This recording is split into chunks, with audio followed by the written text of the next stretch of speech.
How do you like it here? Did you manage to see anything desirable? Desirable. Well, I mean, actually, just being here has been pretty amazing. You know, we're actually really excited to be here. You know, It is first time for you here. first time. You play in few bands: Zil, Twisted You, Danzig, God Snake, Sugartooth. Which band had the best chemistry among members? Well, you know, they've all been such really different bands. You know, so.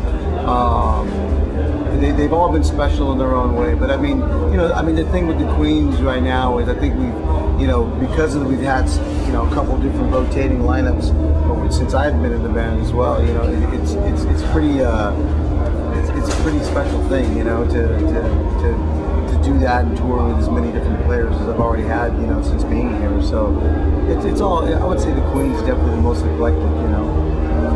Yes, you came in Queens of the Stone Age after Dave Grohl. Was it difficult to replace him?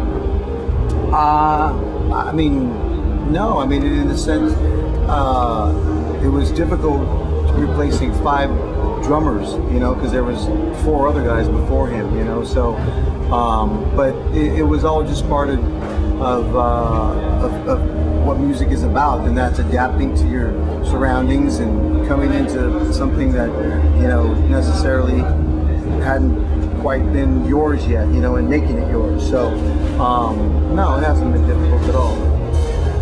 Josh Homme has lots of side projects. Is that good or bad thing for Queens of the Stone Age?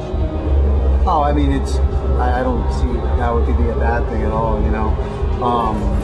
I think that it's good to get a bit of to get things that you can't do necessarily with the Queens out of your system and do something else and be creative and you know, if they happen to be good, that's even better, you know. And I think he's got a good handle on what he's doing. Era Vulgaris was released last week. What are your expectations from the album? Well, I mean, the expectations are just that it's heard. You know, we're just here to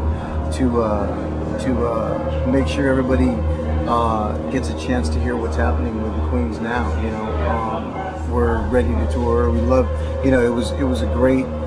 It's a great record. You know, we're all very proud of it, and we just want to take it to people and, you know, make sure they get a chance to hear it. You know, obviously Croatia being the first time tonight, you know, to hear any of the records. So, you know, it's an exciting time for us, you know.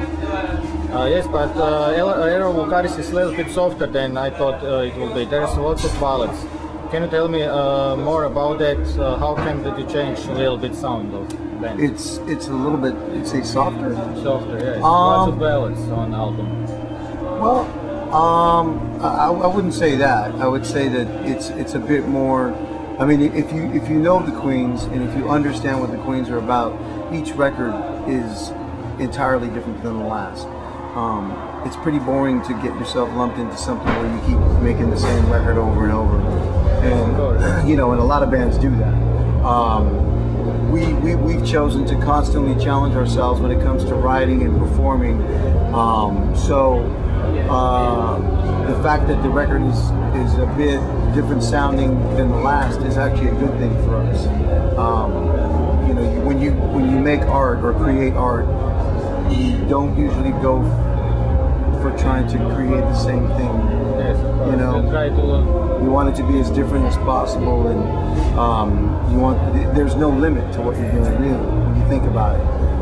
If you're doing it correctly, I think, you know, and if you have that mindset. But I mean, you know, it was intentionally done to be different than the last. You know, I wouldn't say it's necessarily softer. I think it's in a different place than the last ones for sure, though. Yes. You had a few stars on sessions for the album, but only Casablancas and Lanigan appears on the final release. What happened to songs featuring Trent Reznor and Billy Gibbons of ZZ Top?